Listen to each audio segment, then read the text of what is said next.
starting out this top 5, I've actually got to give it to the Auto Shop. Now this business doesn't really cost you too much in the grand scheme of things, and the return on investment can make you a pretty penny. When it comes to purchasing the business, you can pick one up relatively cheap in the city in downtown, but I would recommend getting the staff member upgrades. You don't need to get 2, but I would recommend getting 2. The extras, I would recommend the personal quarters and a car lift to maximize your profits through this business. So as you will see, there is going to be 2 staff members that will work for you, and they're going to bring in customers' vehicles, and there will be a legitimate business where you just need to go and service it, make some upgrades, and deliver it to the customer. You can see there's a checklist in the bottom right hand corner, and if you get all 5 out of 5 complete, you will get the maximum payout, which typically will net profit you about $25,000, which doesn't seem like a lot, but if you have 2 staff members, you can maximize your profits to 50k in less than 10 minutes. Now I know it's not amazing amounts of money, but it is a great way to get some additional money. And if you're unfamiliar with this board, it's the Exotic Exports car list, which updates every day in real life. There's 10 and you will get $20,000 per vehicle delivered back, as well as an additional $100,000 reward at the end of delivering every vehicle. So it's another good way of making money, but ultimately I love the Auto Shop for the contracts. In particular, it's the Union Depository contract, which can make you almost $300,000 for each time you do this. There's a full guide to this business linked down below, and this does make the cut.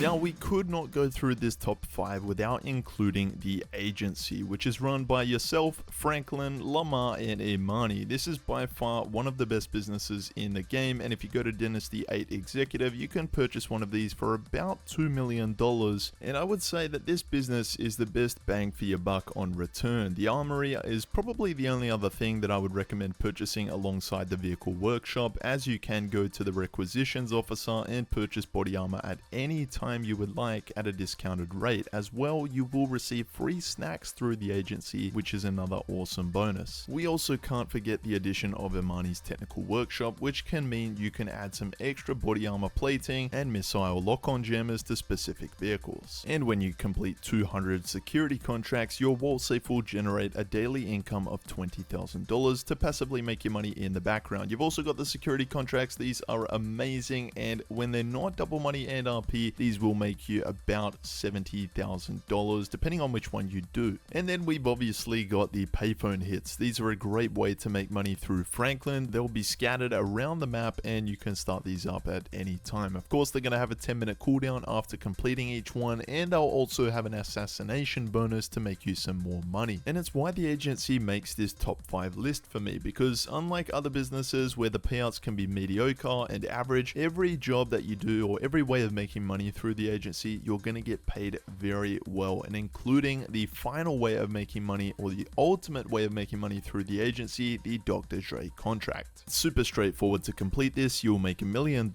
and overall the agency makes this list as a great business. Next up, we have got the bunker. You can collect one of these for a super cheap price without all of the upgrades. Personally, I think a lot of these upgrades are quite useless, I would say. So really, I would just say the personal headquarters, and you can buy one of these for under $1.5 million.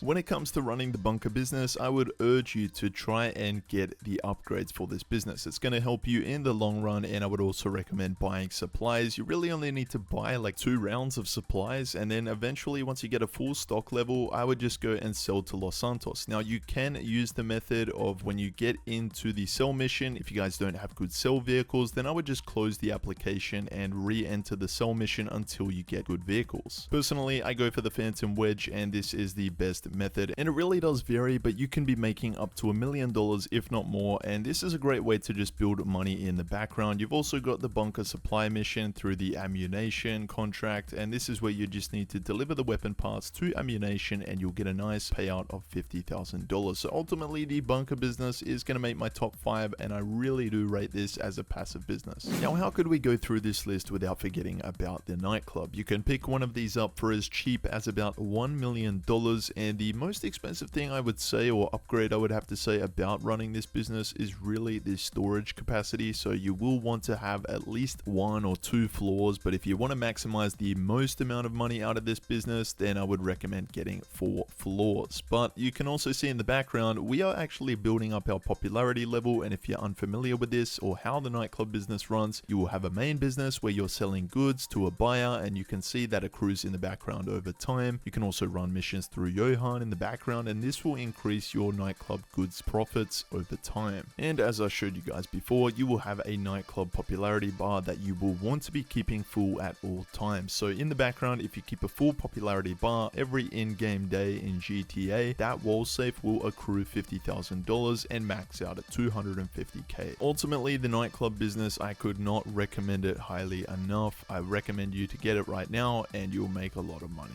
And then we have the Kosatka, of course. Now this here is of course a underwater machine, but you can run the most lucrative business or way of making money in GTA Online, which is none other than the Cayo Perico heist through Pavel. Other great perks, you can also unlock the Sea Sparrow, which is going to be a great flying vehicle for doing those setup missions and also for helping you just in general navigating your way around the map. If you have completed a run of the Cayo Perico heist, then you will have a cooldown period of 2 hours and 22 minutes, but if you do get a message from Pavel saying that he is ready to do another run of the Cayo Perico heist, I would recommend going and starting that gather intel mission as soon as possible so that you can increase your chances of getting a high demand primary target, and if you get it in hard mode, this is going to pay you more money as well. Ultimately, as a solo player, this can make you about $1.6 million for every run of the Cayo Perico heist. So look guys, that is going to wrap the video up. If you guys did enjoy the video, please go down below, leave a like on this one, and subscribe if you want to see more GTA content just like this, and also if you would like to see a part 2. That's it guys, I'll see you in my next video.